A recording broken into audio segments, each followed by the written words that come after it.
Out here in Oak Hollow, Missouri, the land remembers everything. It remembers the calloused hands that turned its soil, the quiet prayers whispered over broken tractors, and the laughter of a little girl chasing fireflies at dusk. But sometimes, it also remembers the storms, the kind that don't just flood your fields, but flood your life with choices you never saw coming. This is the story of a farmer, a man with nothing left but his land, his little girl, and a heart big enough to carry the weight of generations. He wasn't looking for trouble, wasn't looking to be a hero. But one night, under a sky cracking with lightning, he heard a cry for help. And what he did next set off a chain of events that would shake this quiet town to its core. A stranger pulled from the water, a child saved, and a secret that came wrapped in a silk tie and $1 billion name. You think you know what happens when two worlds collide, a broke farmer and a man who could buy the whole county with pocket change. But trust me, you don't know this story, so don't scroll, don't skip, because by the end of this video, you'll understand what it really means to save a life, and to be saved right back. Let's begin. The sun baked the fields of Oak Hollow, Missouri, in that stubborn, breathless way only late spring can. Jack Avery knelt in the dirt beside a rust-streaked irrigation pump, sweat darkening the back of his shirt and dripping from the brim of his dusty cap. The machine, like so much on this farm, was holding together more by will than metal. Jack muttered under his breath, tapping the side of the pump with a wrench like a stubborn mule might respond to a slap on the flank. "Come on now, just a few more weeks," he said. "That's all I need from you." His hands, leathery, calloused, and stained with oil, moved with a practiced rhythm. He knew this machine better than he knew most people. Every rattle, every groan, every bolt that had to be turned twice instead of once. Jack had rebuilt it 4 times already. He didn't have the cash for a new one, and even if he did, there were too many other mouths to feed on the farm. The kind that didn't speak, but wilted or bloomed, depending on the care they got. "Daddy," Jack looked up. His daughter Sadie trotted toward him across the cracked dirt, 10 years old and already the sharpest person in the household. She carried a glass of lemonade in both hands, trying not to spill. "I brought you something cold," she said, breathless but smiling. Jack took the glass with a grateful nod and sat back on his heels.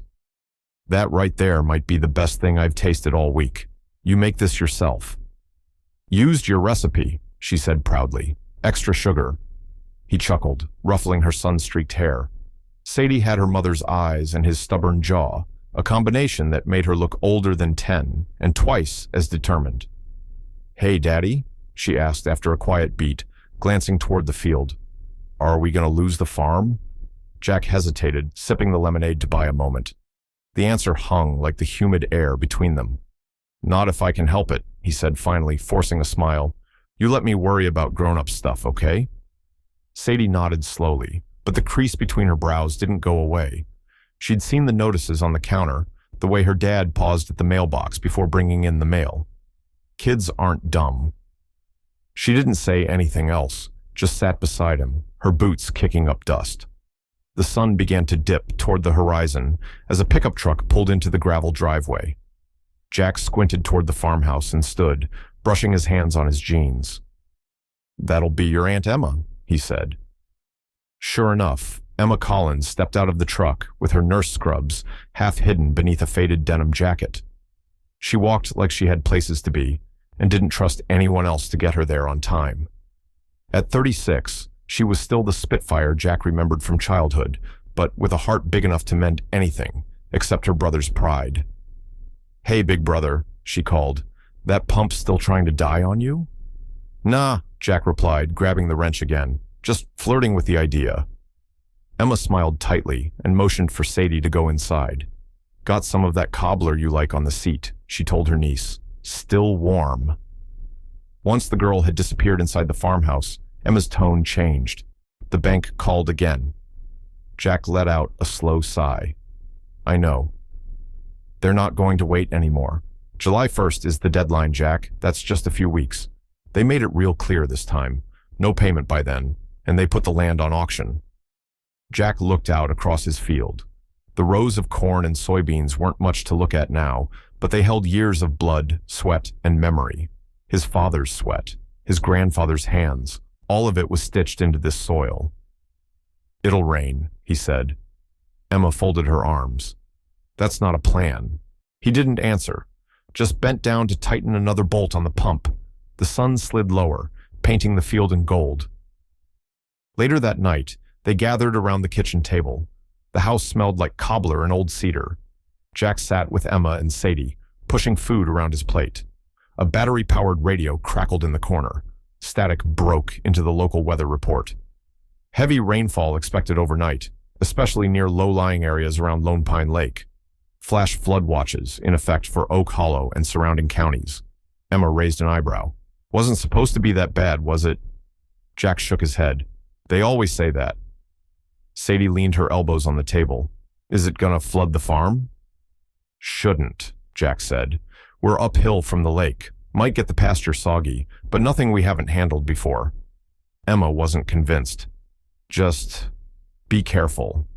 Jack gave her a half smile. "Aren't I always?" Outside, thunder rolled, distant but steady. Before bed, Jack double-checked the barn doors and laid a tarp over the seed crates. The pump clicked behind him, still running, but not by much. He paused and stared up at the dark sky. Clouds moved fast, too fast.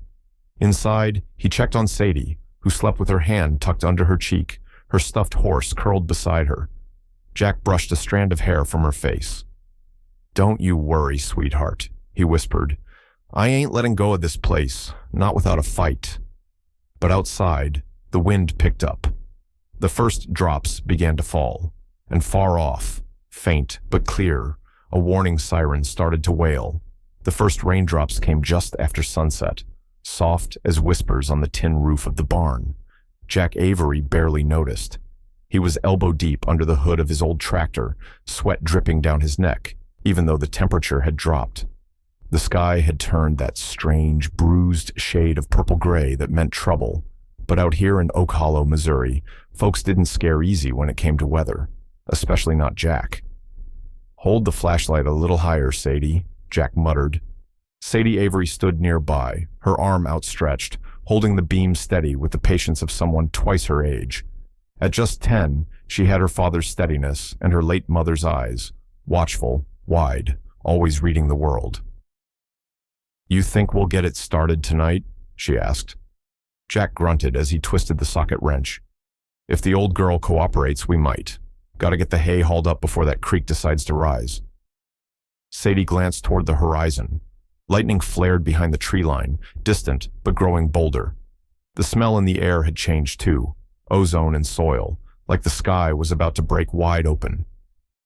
Back inside the barn, Toby Finch was stacking sandbags just in case. The retired Navy mechanic moved slower than he used to, but his mind was sharp and his instincts even sharper.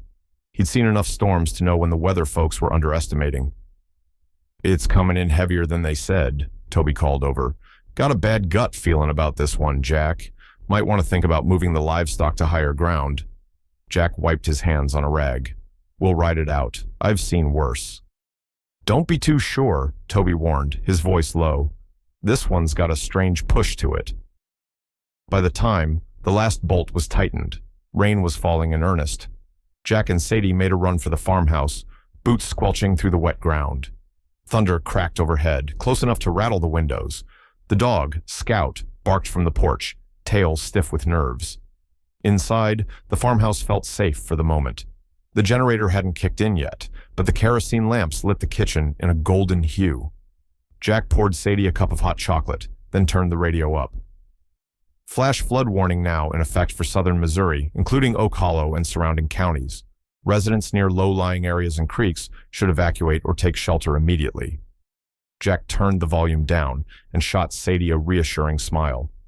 "Just a precaution. We're on high ground, remember?"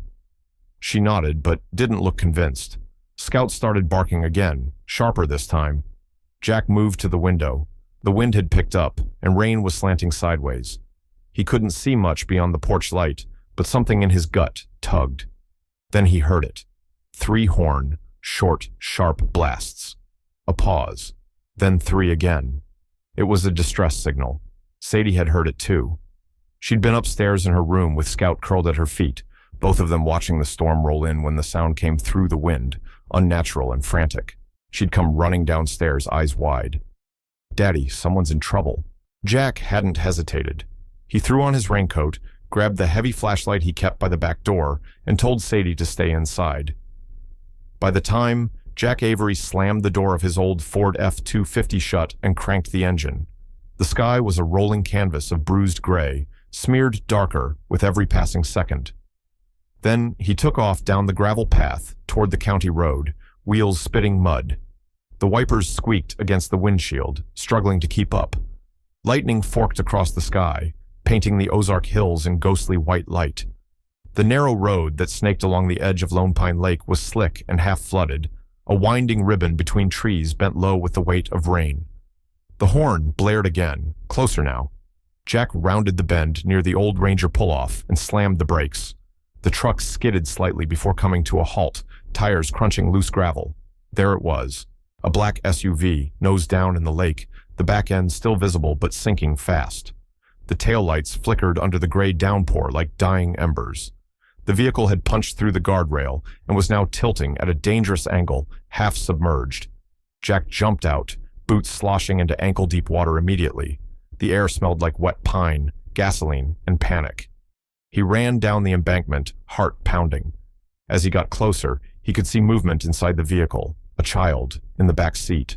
Frantic hands pounded on the window. Jack didn't think. He kicked off his boots, peeled off his jacket, and dove into the freezing water. The shock hit him like a punch. The lake was colder than he'd expected, snow melt-fed and swollen by the storm. He fought against the current pulling at his legs, swimming hard for the SUV. The front end was already dipping below the surface, and time was bleeding away. When he reached the passenger side, he braced one hand on the roof and wiped water from his eyes. The child inside was maybe 8 years old, sobbing, his face pressed against the window. The driver, an adult male, was slumped forward, unmoving. Blood snaked down his forehead, washed away by the rain pouring through the shattered windshield. Jack reached for the door handle. Locked. He glanced around wildly and spotted a broken fence post floating nearby, likely torn free when the vehicle smashed through the barrier. He grabbed it, took a deep breath, and swung it hard against the rear passenger window. Once, twice. On the third strike, the glass spiderwebbed and gave. Jack reached in, cut his hand on the edge, but didn't stop. He unbuckled the child, whose wide, terrified eyes never left his face. "I got you, buddy. It's gonna be all right." He pulled the boy free, wrapping one arm around him, the other keeping them both afloat as he kicked toward the shore. The rain pelted his back. The cold clawed at his limbs, but he held on. He laid the boy gently on the grass near his truck. The kid coughed, sputtered, then cried. Alive. "Stay right here. I'm going back for your dad." Jack didn't wait for a response. He turned and dove back into the water. The SUV was nearly gone now, the front end fully submerged, only the rear tip bobbing above water. Jack yanked open the broken window and fought his way inside, lungs screaming. He reached the man, grabbing his shoulder. No response. Jack unbuckled him, dragged him backward, then kicked out, pulling the limp body through the opening. He surfaced, gasping, towing the man toward the shore, his legs numb, strength fading. By the time he got both feet on solid ground, he dropped to his knees, coughing up lake water. The man wasn't breathing. Jack laid him flat, checked for a pulse. Faint, weak. He tilted the man's head back and began chest compressions. 1, 2, 3. A sputter, a gasp, then a moan. Jack sagged forward with relief. He sat back in the grass, soaked and shivering, watching the stranger take a full breath. The boy crawled to his father's side and clutched his hand. Behind them, the storm thundered on, but Jack Avery no longer heard it. In the silence between heartbeats, soaked to the bone and barely able to stand, he understood something had just shifted. Not just in the storm or in the lake, but in his life. Everything was about to change. The farmhouse was still wrapped in the aftershock of the storm when Jack Avery pulled his truck up to the barn. The old Ford groaned as it hit every pothole and rock along the muddy path. the engine barely louder than the wind that still whispered through the soaked Missouri hills.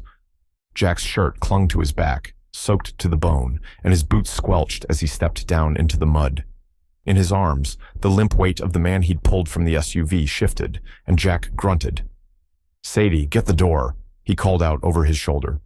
She sprinted ahead, hair plastered to her face, and pushed the farmhouse door open with both hands. Jack carried the man inside and laid him carefully on the worn leather couch by the fireplace. Sadie shut the door against the wind and hurried to grab a blanket. Scout, their red-bone coonhound, circled the room, barking nervously before settling near the fireplace. "You think he's going to wake up?" Sadie asked, her voice small. Jack nodded, kneeling beside the man to check his pulse again. "He's stable, bumped his head good, but his breathing's steady." The boy, Liam, stood shivering in the hallway, Sadie's jacket wrapped around his shoulders. His damp curls clung to his forehead, and his arms were locked tightly across his chest. He looked like a kid trying hard not to fall apart. Jack rose and stepped toward him, his expression softening. "You're safe now, all right? You're at my home. I'm Jack. That girl there is Sadie, my daughter, and that's Scout. He don't bite." Liam gave a nod, barely more than a twitch. "You hungry? Cold? We got some soup left over from last night, and the fire's warm." Sadie moved beside the boy and reached out, taking his hand gently. "Come on, I'll help you get dry." The boy followed her, his eyes still flicking back toward the man on the couch, his father. Jack stood over the man for a long moment. There was something about him, even unconscious, that didn't quite add up. The coat was custom-tailored, the shoes, Italian leather, probably worth more than Jack's truck. A gold watch peeked out from under the man's sleeve, and tucked into his shirt pocket, now soaked and nearly falling apart, was a high-security badge with a photo ID, Cole Harrington, CEO, Harrington Dynamics. Jack blinked. He'd heard that name before. On the radio, maybe? A segment about futuristic tractors and smart irrigation grids that could change the game for drought-hit areas.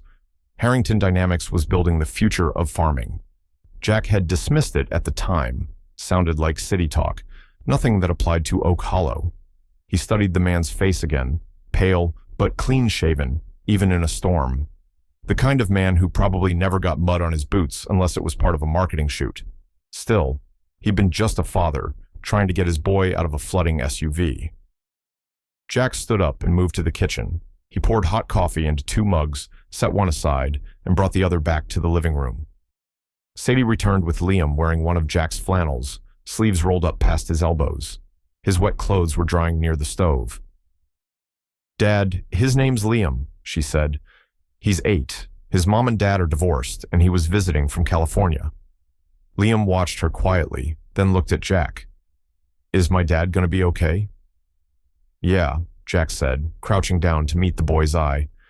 "He just needs rest. You were real brave back there. You stayed calm, and that helped a lot."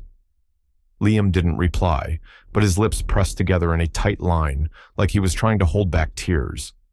Jack ruffled his hair gently.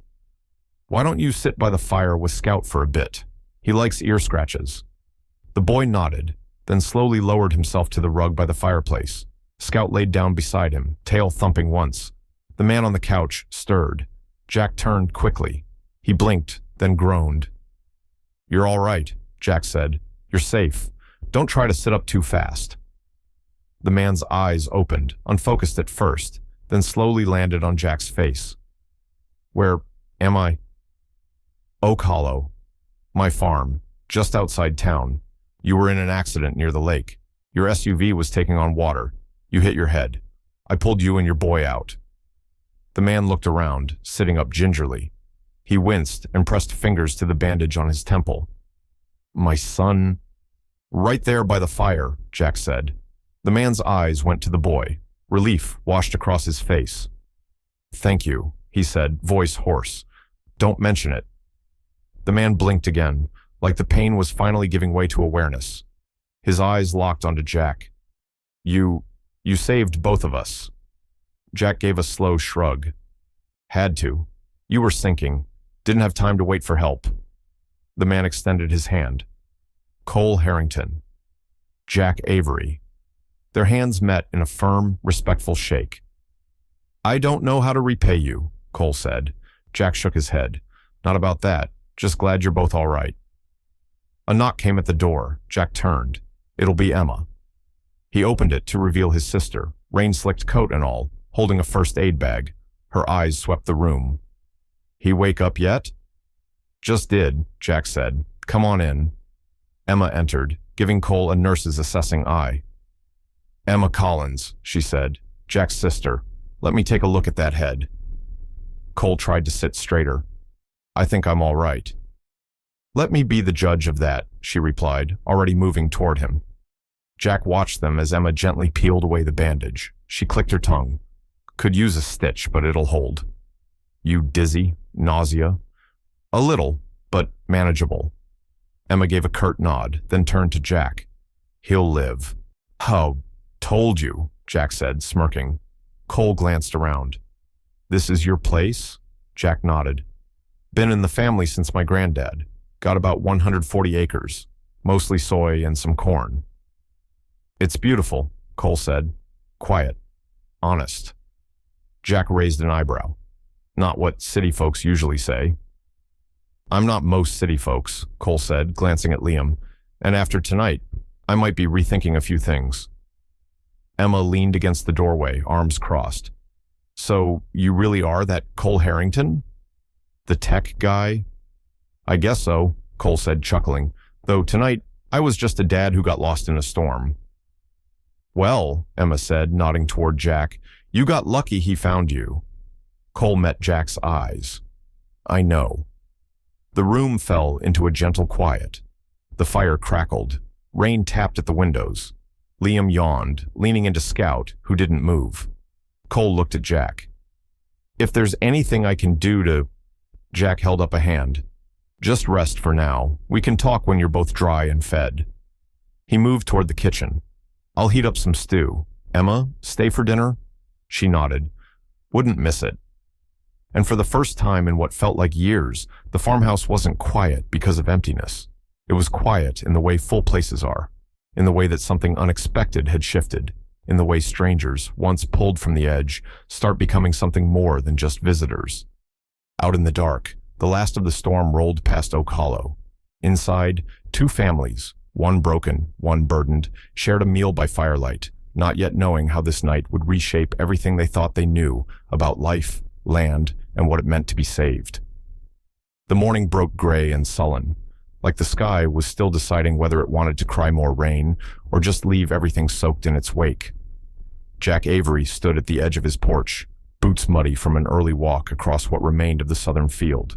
His jeans were damp to the knee, and the brim of his weathered hat dripped steadily, one drop after another falling onto the porch planks like a metronome of defeat. Half of his crop was gone.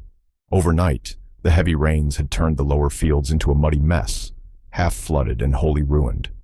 The seed he'd sunk every spare dollar into, corn, beans, squash, heirloom tomatoes, were now either buried under layers of silt or floating in shallow pools that shimmered like mirrors in the gray morning light. The irrigation lines he'd patched just a few days ago were strewn across the field like spaghetti, the joints snapped clean from the pressure. "Damn storm wasn't even supposed to be that bad," Jack muttered. Inside, the smell of bacon and coffee drifted through the air, and Sadie sat at the kitchen table drawing horses on the back of an old feed receipt. Her wet hair was tied in a lazy braid, her boots still muddy from the previous night. She glanced out the window every so often, eyes flicking to the barn where their guests rested. Cole Harrington and his son Liam had barely survived the lake incident, and both were still asleep in the guest room Jack rarely used. He'd given up his own bed without thinking twice. Emma had helped clean them up after Jack brought them in soaked, shivering, and scraped. Cole had a mild concussion and a swollen wrist. Liam had cried himself to sleep. Jack walked back in, wiping his hands on a rag. "Fields?" Emma asked as she poured another cup of coffee. Her dark hair was tied back, and she looked like she hadn't slept much. She'd stayed the night on the couch, insisting someone with medical knowledge stay close just in case. Jack nodded grimly. "South Fields underwater. Might be able to salvage some of the corn on the hill, but the tomatoes are toast. Beans, too." Emma sighed. I can call the co-op, see if they have any resources for flood recovery, maybe even emergency assistance. Jack shook his head. By the time the paperwork clears, it'll be fall. It's over. A thud upstairs startled them. A few seconds later, Cole appeared in the hallway, looking surprisingly steady for a man who'd nearly drowned the night before. He wore a borrowed flannel shirt that hung slightly loose and a pair of Jack's old jeans that were rolled at the cuffs. "Smells like real food," Cole said with a crooked smile. His voice was still hoarse. "You look like a man who's been hit by a truck and is pretending he's fine," Emma replied, arms crossed. "That's about right," Cole chuckled, easing himself into a kitchen chair. Sadie brought over a plate with 2 eggs and a slice of toast. She slid it in front of Liam, who had followed his father in silently. The boy clung to his stuffed dinosaur like it was the only solid thing left in his world. Cole took a bite, then looked up at Jack. "You didn't have to do all this." Jack pulled out a chair and sat. "You nearly died on my land. Not feeding you would make me a pretty poor host." Cole looked out the window, then back at Jack. "I saw the fields." Jack stiffened slightly. "Yeah, they're gone. Because you came to get us," Cole said. "You could have stayed and saved what you could, but you didn't." Jack didn't respond. What was there to say? That he couldn't ignore the sound of a child screaming? That he didn't even think about the consequences? That it was just what a man did, even if it meant everything else burned? Emma reached for the coffee pot. "Some folks around here would call it foolish. Others would call it righteous." Cole smiled faintly. "I call it rare." The back screen door creaked as Deputy Rachel Mendez stepped onto the porch and tapped gently before opening it. She wore her uniform, rain still on her jacket. "Morning, Avery," she said, then nodded to Emma. "Collins." "Morning, Rachel," Jack said. She stepped into the kitchen and paused. Her eyes landed on Cole. Recognition flickered immediately. "Well, you're Cole Harrington, Harrington Dynamics, right?" Cole nodded, guilty as charged. Rachel let out a soft whistle. "Never thought I'd see you at a kitchen table in Oak Hollow." Jack raised an eyebrow. "Wait, you know who he is?" Rachel grinned. "Jack, he's one of the richest men in the country, ag tech billionaire. I wrote a paper on his automated irrigation systems for my criminal justice ethics class in community college." Emma laughed. "That tracks." Cole looked amused. "Well, that's flattering." Rachel turned serious. "You and your boy doing okay? Heard a call came into state dispatch from your executive team. They sent choppers out last night to search. Guess they didn't need to." Cole looked at Jack. "Because someone already found us." Rachel glanced between them, the weight of it sinking in. "Jack, you jumped into Lone Pine Lake during a flood warning?" He nodded. She let out a low whistle. "Jesus, you always were stubborn," Sadie piped up, proud. He didn't even hesitate. Rachel tipped her hat. "Well, I reckon the town's going to hear about this." And she was right. By mid-morning, the local paper had picked up on the story. Rachel had made a few calls, and by the time Jack stepped out to check the barn, a beat-up Ford with a county press decal pulled into the driveway. An old friend of his from high school, Mitch Perkins, hopped out with a camera and recorder. "Heard you went and saved a Harrington in the middle of a storm," Mitch said. "Any chance I can get a quote before this hits the AP wire?" "The what?" Jack frowned. "Associated Press. Big dogs are sniffing. Once someone hears the name Cole Harrington and rescue in the same sentence, it travels fast." Jack looked over his shoulder at the house. He didn't like the idea of being a headline, didn't like cameras, but he said the only thing that felt true: "I just did what anyone decent would have done." Mitch nodded, and a camera shutter clicked. An hour later, the driveway had 3 more trucks parked in it, one from the local TV station, one from a regional agricultural magazine, and one that Jack didn't recognize, but the woman who stepped out had a CNN badge clipped to her collar. Emma looked out the window and muttered, "Well, hell." Inside, Cole Harrington stood beside the kitchen sink, watching the unfolding scene through the curtain. "I think it's time I made a call," he said, pulling out his phone. Jack didn't know what was coming, but something had shifted. The storm had passed. The flood had done its damage. The media was swirling like crows on a wire. And somewhere inside Jack Avery, a door had opened. He just didn't know where it led yet. The summer sun hadn't even burned through the fog yet, when the rumble of tires on gravel echoed down the long drive of the Avery farm. Jack had just stepped out onto the porch, a mug of black coffee steaming in his hand, when he heard it. Not one vehicle, not two, but a convoy. It started with the deep-throated purr of an engine he didn't recognize, then another, then more, growing louder, closer, until even Scout, who rarely gave more than a tail twitch for the mailman, stood rigid beside him, ears perked, low growl forming in his chest. Jack squinted through the morning haze. What he saw made him blink twice. 10 black SUVs, sleek and spotless despite the muddy ruts, moved in synchronized formation, like something out of a government thriller. They glided up the lane in silence, but for the crunch of gravel, each vehicle identical. Tinted windows, polished chrome, and high-end models that didn't belong on a farm road. What in the hell? Jack muttered under his breath. By the time the first SUV rolled to a stop, Sadie was already at his side, barefoot on the porch boards, hair tousled from sleep.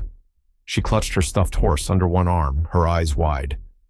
"Daddy," she whispered, awe coloring her voice, "are those the FBI?"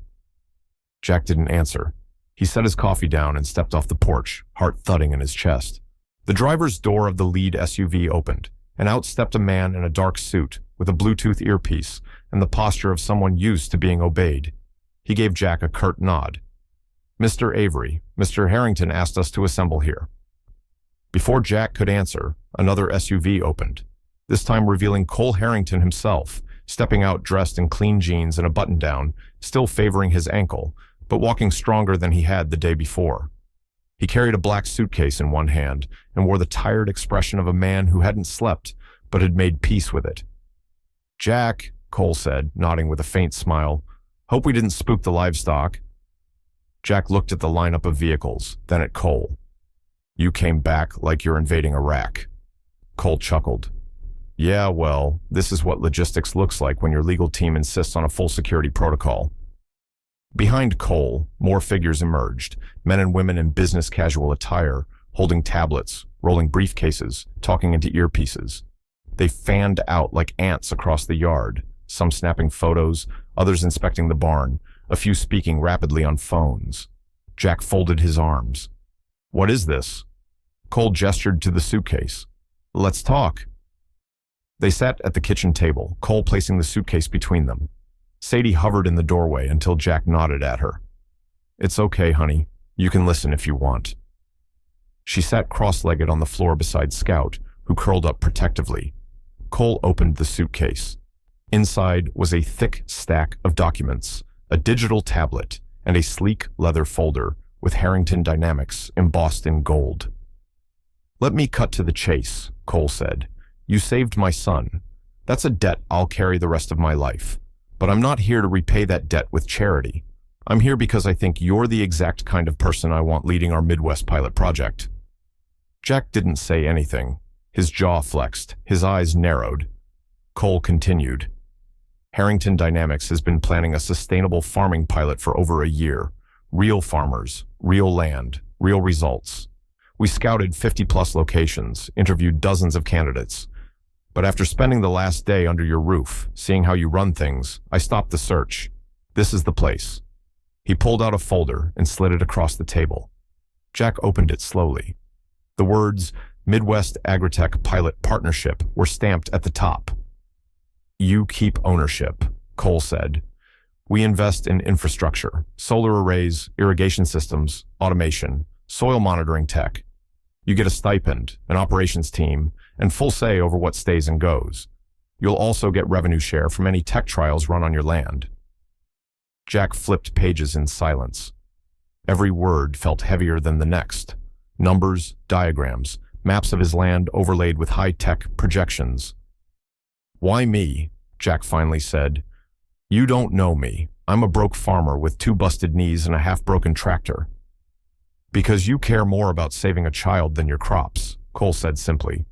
"Because you fix things with your bare hands. Because people around here trust you. And because the future of farming can't just be about code and sensors. It needs a soul. You've got that in spades."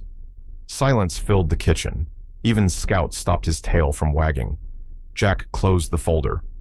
I appreciate the offer, he said slowly, but I'm not giving you an answer today. Cole nodded.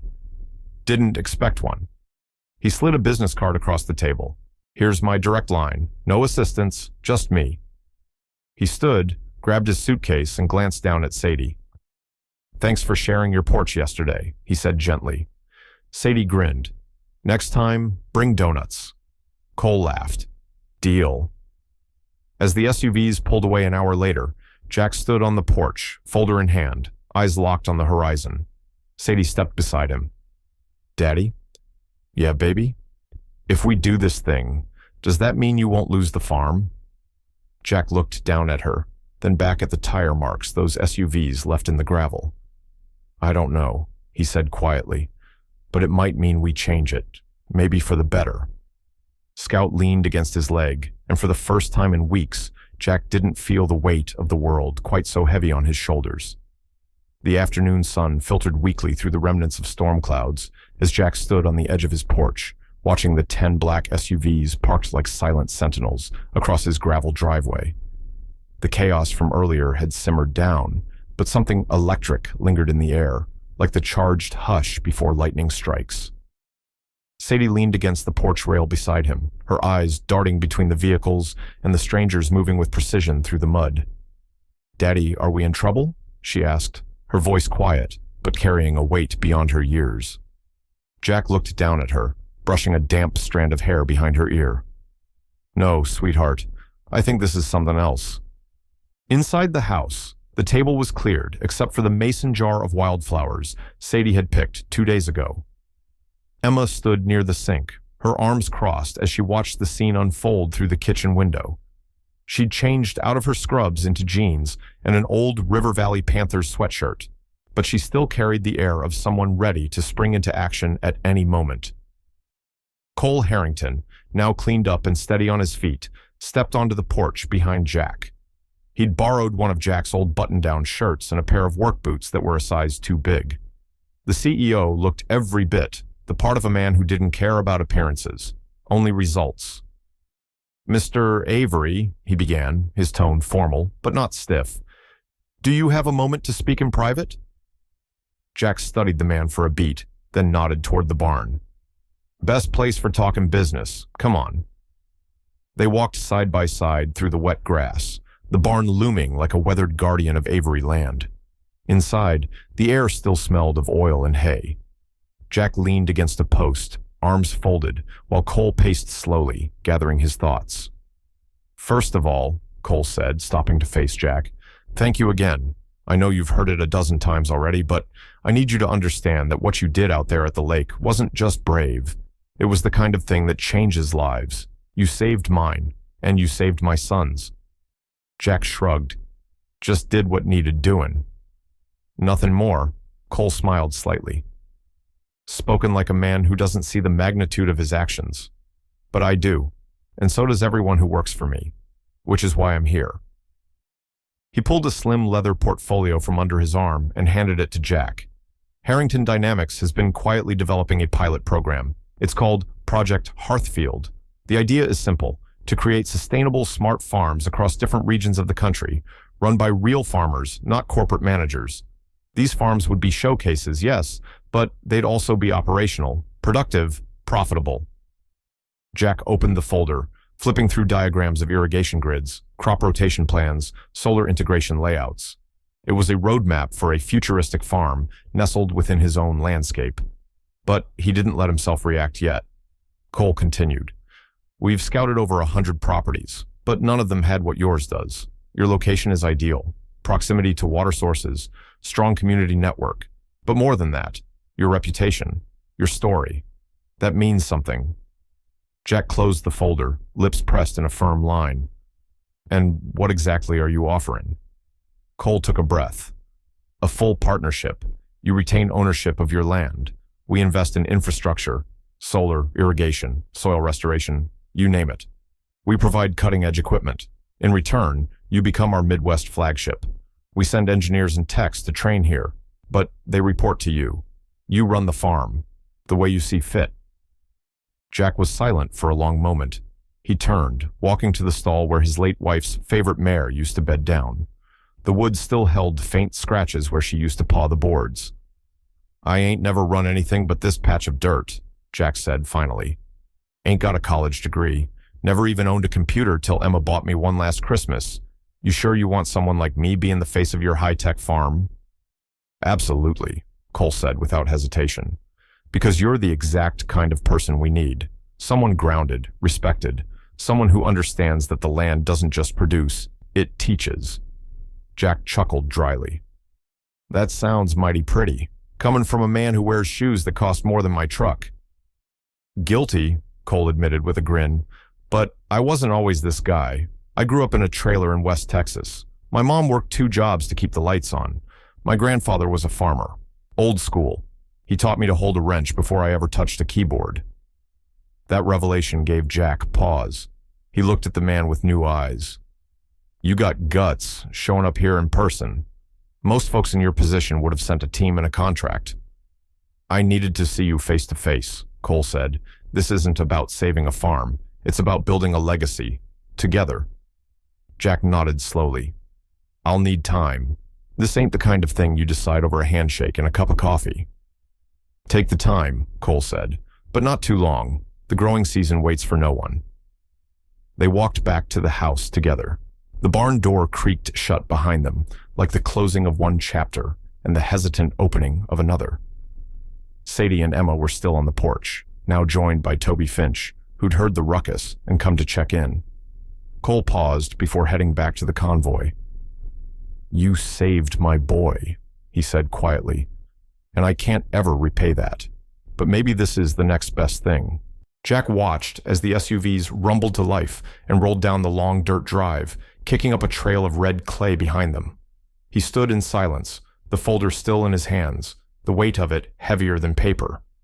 Behind him, Emma stepped up. "You thinking about it?" "I'd be a fool not to," Jack said, "but I'd also be a fool not to be cautious." Emma smiled. "Cautious is fine. Just don't let pride kill your chance to start over." Jack didn't answer right away. He looked out at the barn, the half-drowned fields, the long line of storm clouds finally breaking into blue. "We'll see," he said softly, almost to himself. And inside, a decision was beginning to form. Quiet, uncertain, but real. The storm had taken much, but maybe, just maybe, it had also brought something back. By the time the sun clawed its way over the horizon the next morning, Jack Avery was already knee-deep in mud. The storm had passed, but the damage it left behind was thick and cruel. Puddles shimmered like broken mirrors across the flattened rows of what was supposed to be his salvation, the spring planting he had poured his last dollars into. Now, his boots squelched through what looked more like a battlefield than farmland. He worked in silence, shoulders hunched, jaw tight. The barn had survived. Barely. A few sheets of tin had torn loose from the roof, flapping in the wind like lost sails. The feed shack had taken on water, and the bags of grain were swollen and ruined. The irrigation lines he'd pieced together with care were tangled like old fishing line and pulled up from the soil in sections. It would take days just to clear the debris. Jack didn't have days. He found the letter tacked to his front door after his second round through the southern field. It was dry, which meant someone had left it before the rains really hit. Yellow envelope, the bank's letterhead in the corner. His hands trembled slightly as he peeled it open and read the words that had been looming in his mind like vultures circling a carcass. Final notice. Auction date confirmed. Property to be listed for public sale on July 1st. Jack stared at it for a long moment, then slowly folded the paper and slid it into the front pocket of his jeans. He didn't say a word, not even to himself. What was there left to say? That night, after Sadie had gone to bed, Emma stopped by again. She didn't have to say a word the moment she walked into the kitchen and saw the letter on the counter. Her face fell. "Jack, they set the date?" He nodded. "July 1st. Emma rubbed her eyes. "You've got barely over a month. You gonna call Cole back?" Jack took a long sip of coffee. "I haven't decided yet." Emma leaned against the counter, arms crossed. "What are you waiting for? An angel to drop a sack of cash from the sky?" This ain't pride anymore, Jack. This is stubbornness and fear dressed up as principle. He slammed his mug down harder than he meant to. The sound echoed through the room like a gunshot. I know what it is, Emma. You think I don't lie awake every night turning this over in my head like some damn Rubik's Cube with no solution? She flinched but didn't back down. Then do something about it. You've got a man willing to invest, not out of pity, but because he sees potential. And maybe, just maybe, he's right. Jack ran a hand through his hair, pacing the kitchen. The floor creaked under his boots, the same floorboards his father had walked, and his father before him. The thought of surrendering even a piece of that legacy clawed at his insides. I'm not selling the soul of this farm to some tech giant who'll slap solar panels on the barn and call it progress. Emma softened. You're not selling anything. You're partnering. You're adapting. That's what Dad would have wanted. Hell, that's what he did. Remember when he switched from corn to alfalfa during that drought in '95? Folks thought he was crazy, but he saw the writing on the wall. Jack looked away. And what about Sadie? She continued. You think she doesn't know something's wrong? She's 10, Jack. Not stupid. She's already asking questions. Jack swallowed hard. She asked me yesterday if we were going to lose the farm. Emma stepped forward, laying a hand on his arm. And what did you say?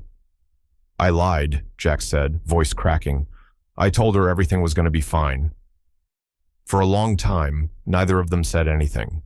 The house was quiet, except for the occasional tick of the old wall clock and the soft creak of wind against the porch.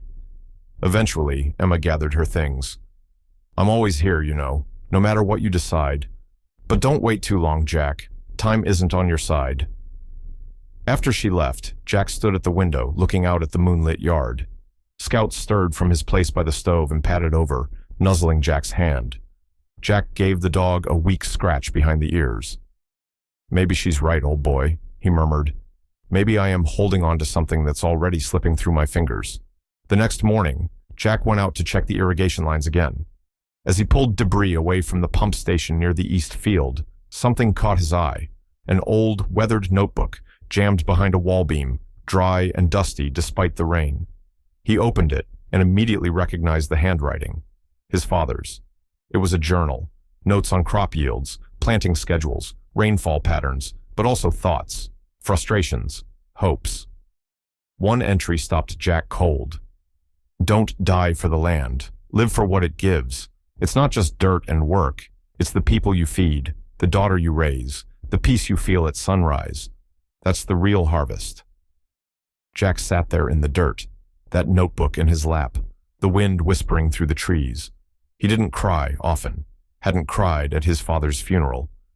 But now the tears came, not loud, just steady. He wept until Scout sat down beside him, resting his head on Jack's knee. That night, Jack didn't sleep. He sat at the kitchen table with his father's journal open and the bank letter beside it, one in each hand, like scales. One held memories and wisdom, the other held deadlines and foreclosure. By morning, a decision had begun to take shape, not out of desperation, but out of something deeper, something his father had known all along. Legacy wasn't just about the past. It was about ensuring there was still something left to pass on. Morning in Oak Hollow came soft and gold, like a peace offering after weeks of tension. The sun broke cleanly across the dewy fields, revealing a patchwork of promise and damage. Jack Avery stood on the porch of his farmhouse with his hands curled around a chipped mug of black coffee. The air still held a dampness from the storm 2 days prior, but the clouds had cleared, and for the first time in a long while, Jack didn't feel like the sky was bearing down on him. Sadie was feeding Scout out near the barn, her rubber boots kicking up flecks of dried mud as she walked. She looked small out there, swallowed up by the sheer stretch of open land. But Jack knew she was stronger than most kids twice her size. Just yesterday, she had hugged him tight in the barn after their talk about the bank, her eyes wet but her jaw set. Whatever happens, she'd whispered, we'll figure it out, Daddy. He remembered the way her words echoed through the empty barn like a vow. Jack took one last sip of coffee, then walked inside to the kitchen. The decision had weighed on him like a yoke around his shoulders, and last night, for the first time, it felt like the burden shifted. The old journal, his father's words, especially that line, "Don't die for the land, live for what it gives," kept running through his mind like a song he couldn't shake. He opened the drawer near the refrigerator, pulled out the Harrington Dynamics business card, and laid it on the table beside his father's journal. He stared at both a long moment. One represented the past, the other, a possible future. With a breath that came from someplace deep in his chest, Jack picked up his phone and dialed the number. It rang twice. "Cole Harrington," came the voice on the other end, cool and unmistakably polished, even at this early hour. "It's Jack Avery," he said. A pause. "Jack, good morning. I wasn't expecting your call, but I'm glad to hear from you." Jack cleared his throat. "I've been thinking about your offer." Cole's voice didn't change, but Jack could feel a ripple of attention across the line. "I'm listening." "If I do this," Jack began, choosing his words carefully, "I do it my way. I keep ownership. I get final say on what happens to this land. I'm not putting my name on a project where I'm just the local face while your team runs the show from 1,000 miles away." There was silence for a beat. Then Cole laughed. It wasn't mocking.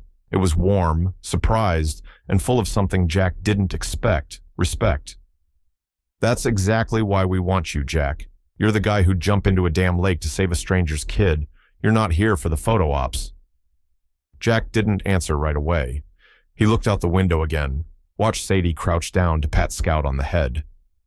"Then yeah," he said, "you got yourself a partner."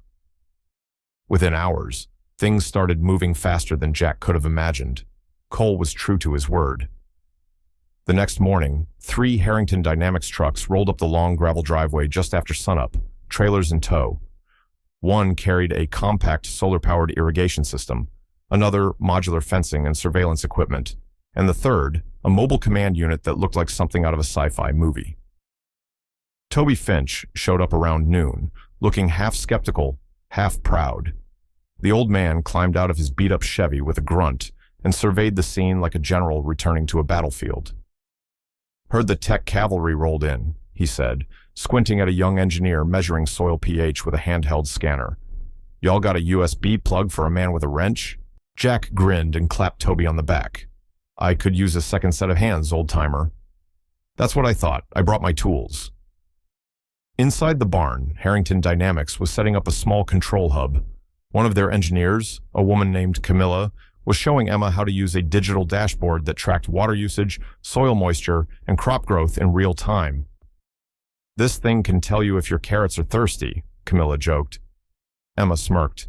"And can it tell if my brother's being stubborn about asking for help?" "We're still working on that sensor," Camilla said with a grin. Even Deputy Mendez stopped by, her cruiser pulling in just after lunch. "I heard through the grapevine something big was happening up here," she said as she got out of her car. "Didn't realize I needed an access badge to visit the Avery place now." Jack laughed. "Still got coffee and peach pie in the kitchen. Some things never change." Rachel glanced around at the swarm of activity, then back at Jack. "Whatever this is, it's big. You ready for that?" Jack nodded. "I don't think anyone's ever ready. But it's the right thing." That evening, as the sun set over the Ozark horizon, the farmhouse buzzed with a quiet electricity. Engineers were still reviewing drone footage of the back fields. Emma was organizing schedules for on-site health checks and safety training. Toby had a schematic of the new irrigation setup spread across the barn table. Sadie sat in the swing Jack had hung from the oak tree when she was 5, watching everything with wide eyes. Jack walked over and sat beside her. "It's like something out of TV," she said, awe in her voice. "Feels that way," Jack agreed. Sadie leaned her head on his shoulder. "You did good, Daddy." Jack swallowed hard. "We did, sweetheart. We did." Above them, stars began to emerge, blinking into existence like scattered seeds. For the first time in years, Jack didn't just see survival on the horizon. He saw a possibility, and that was enough to keep him moving forward. It didn't take long for Oak Hollow to start buzzing. By the second week of July, Jack Avery's farm was no longer just Jack Avery's farm. Folks who used to pass the place with a nod and a half wave were now slowing their trucks, leaning out windows, or straight up stopping at the end of the gravel drive just to get a look. There was no denying something big was happening out there. The new metal frame greenhouse, solar panels going up on the east barn, and the 3 white Harrington Dynamics pickup trucks that had seemingly taken up permanent residence beside Jack's old Ford. It was Emma who first noticed the shift in town sentiment. At the local clinic, she overheard her patients mention Jack's name with curiosity, suspicion, or a mixture of both. The grocery store clerks, who used to ask how Sadie was doing in school, now whispered about the farm getting bought out by some tech tycoon. The chatter spread like wildfire, especially after a local news segment aired a drone shot of the installation at the Avery property. The headline was subtle, but the subtext loud: small town farmer turns high tech. The reactions came in layers. Some folks, like old Mr. Kavanaugh, who ran the feed supply store, stopped Jack outside the post office and offered a firm handshake. About time somebody did something smart with this land. Proud of you, son. Others weren't so friendly. You gonna put robot cows out there next, Avery? Someone called from a pickup one afternoon, the truck peeling off in a cloud of dust, before Jack could even register who it was. Even at the diner, where Jack used to eat in peace, the air grew thick with sideways glances. Miss Norma, the waitress who always topped off his coffee without asking, barely made eye contact now. Jack felt the tension everywhere, like a coil wound too tight. It wasn't that he didn't understand. Oak Hollow was a place that moved slow, that didn't trust fast changes or fast talkers. The Harrington Dynamics crew were polite, respectful, but they wore button-down shirts and carried tablets. Their boots were too clean, their trucks too new. And even if Jack made it clear that he still owned every acre, that the soil was still his to turn, folks couldn't shake the feeling that something had been lost. Emma tried to reassure him. "They'll come around," she said over sweet tea one evening on the porch. "They just need to see you're still you." "Some days I'm not even sure that I am," Jack said quietly, watching the sun settle over his field, now half covered in neat rows of precision irrigation. The tipping point came after Sunday church. Reverend Barker's sermon was on Matthew 5:16. "Let your light so shine before men that they may see your good works." After the final hymn, Jack was cornered by Walt Jennings, a fellow farmer and someone who had once pulled Jack's pickup out of a ditch during a snowstorm. "Can I talk to you a minute?" Walt asked, his voice tight. They stepped out into the July heat, cicadas humming in the background. "Look, Jack, I know you're doing what you think is best, but some of us are worried. That fancy company you're bringing in, they going to stop with your farm, or are they going to start knocking on all our doors next?" Jack nodded slowly, feeling the weight behind the question. "I get it," he said. "Believe me, Walt, I do. This isn't about selling out. It's about staying afloat. I didn't ask for any of this, but I wasn't going to let Sadie grow up watching her daddy lose everything." Walt chewed his lip, then gave a short nod. "You ever think of telling folks that straight up?" That night, Jack made a decision. He called Cole Harrington, who was back in Chicago for meetings. "I need you to come back down," Jack said. "We're having a town meeting in my barn." Cole didn't hesitate. "Tell me when." The following Thursday, Jack cleared out the hayloft barn. Emma printed flyers. Deputy Mendez posted about it on the community board. Sadie made a pitcher of lemonade, and Toby parked his lawn chair right by the entrance like a gatekeeper. By 6:30, half the town was there. Jack stood at the front, wearing his cleanest jeans and a faded button-down. He didn't prepare a speech, didn't write down a single word. He just looked at the faces he'd known since he was a boy. Some friendly, some guarded, some downright skeptical. Then he said, "I'm still Jack. Still the guy who helps patch your fences, still the guy who brings jumper cables when your truck won't start. What's happening here on this farm, it ain't about changing Oak Hollow, it's about keeping it alive." He paused, cleared his throat. "When the storm came and I jumped into that lake, I didn't ask who the kid was. I just knew someone needed help, and now someone's helping us. That's all this is." Before he could continue, the barn door opened. All eyes turned. Cole Harrington stepped in, flanked by 2 team members. He wasn't in a suit this time. Jeans, boots, and a short-sleeve button-up. No pretense. "Evening," Cole said. He walked up front and nodded toward Jack. "Some of y'all have questions. maybe even some fears. I understand. Big companies haven't always done right by small towns. But I'm not here to take anything. I'm here to partner, to build something that works for real folks. We're not buying Oak Hollow. We're investing in Jack because he represents everything our company needs more of: integrity, grit, and a willingness to adapt. He let that sit. Then came the questions. Do you plan to expand? Will Jack still own the land? Are you bringing in outsiders? Will it raise taxes? Cole answered each one with patience and clarity. Jack stepped in when needed. Emma spoke up about the health services partnership forming through Harrington's foundation. Even Deputy Mendez chimed in, saying the attention had already brought new resources to the county. By the end, something had shifted. The skepticism hadn't vanished, but it had softened. As people filtered out, several paused to shake Jack's hand. Others nodded at Cole. Toby slapped both men on the back. Miss Norma even dropped off a cherry pie the next day. It wasn't perfect, but it was a beginning. As the sun set that evening over Oak Hollow, Jack sat on the porch with a glass of iced tea. Sadie lay beside him on the swing, Scout at her feet. You think people still think we're sellouts? She asked. Jack looked out over the field, where a team from Harrington Dynamics was installing a wind sensor on the new irrigation rig. Maybe some, maybe not. But I'm not farming for what people think. I'm farming for what comes next. Sadie smiled, resting her head on his shoulder. That's good, she said, because I think what comes next might be kinda awesome. Jack nodded, the corners of his mouth lifting just a little. Yeah, kiddo, he said. I think you might be right.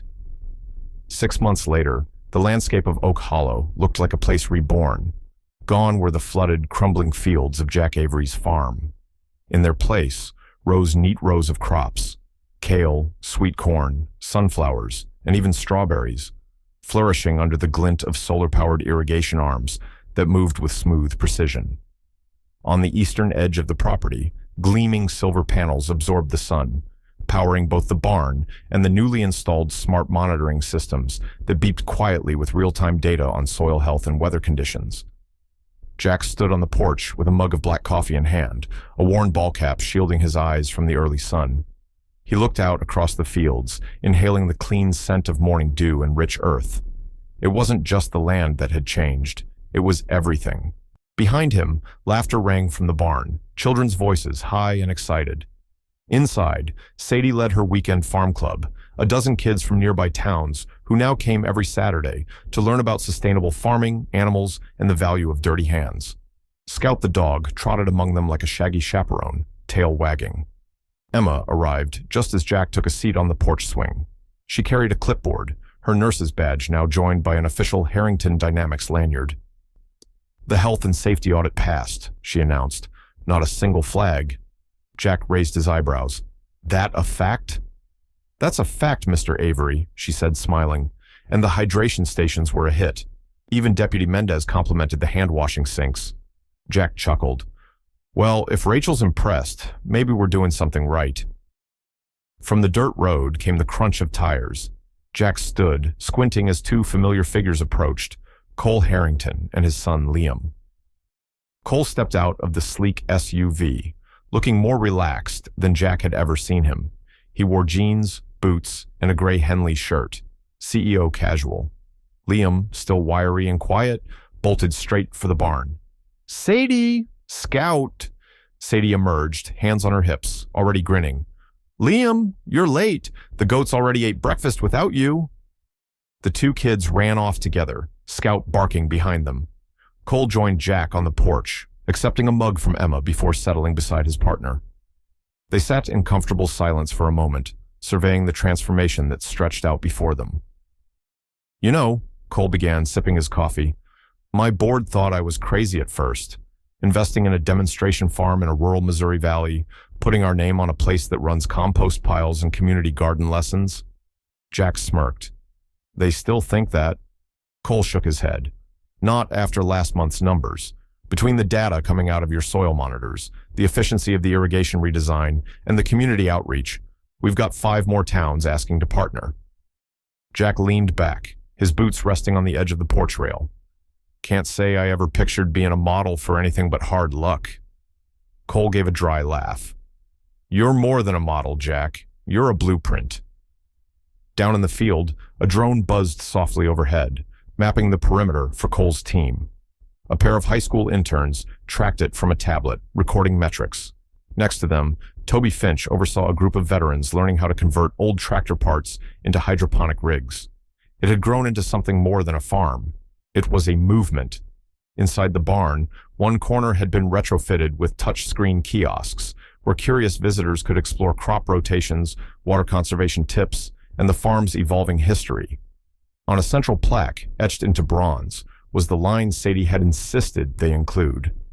Started by a man who jumped into the water for someone else and decided never to stop. Jack didn't know if he'd ever get used to the attention, but he didn't shy away from it anymore. Emma nudged him as they watched Sadie corral the kids toward the animal pens. She's gonna run this place one day. Jack nodded. I hope she does, but on her own terms. Cole glanced at Jack. And you? Still feel like this is yours? Jack didn't answer immediately. He stood and walked to the porch steps, watching as Liam and Sadie chased Scout through a row of tomatoes. It ain't mine the way it used to be, he said, but maybe that's not a bad thing.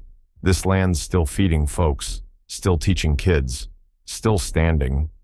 He turned back to Cole. You saved more than my crops that day. Cole looked down at his mug. And you saved more than my son. Jack reached out and shook his hand, firm and steady. No words followed. None were needed. As the sun dipped behind the Ozark ridgeline, casting long golden light across the newly sown fields, the two men stood side by side, watching the future take root. A legacy rewritten, a community renewed, and the quiet promise that the best stories were still ahead.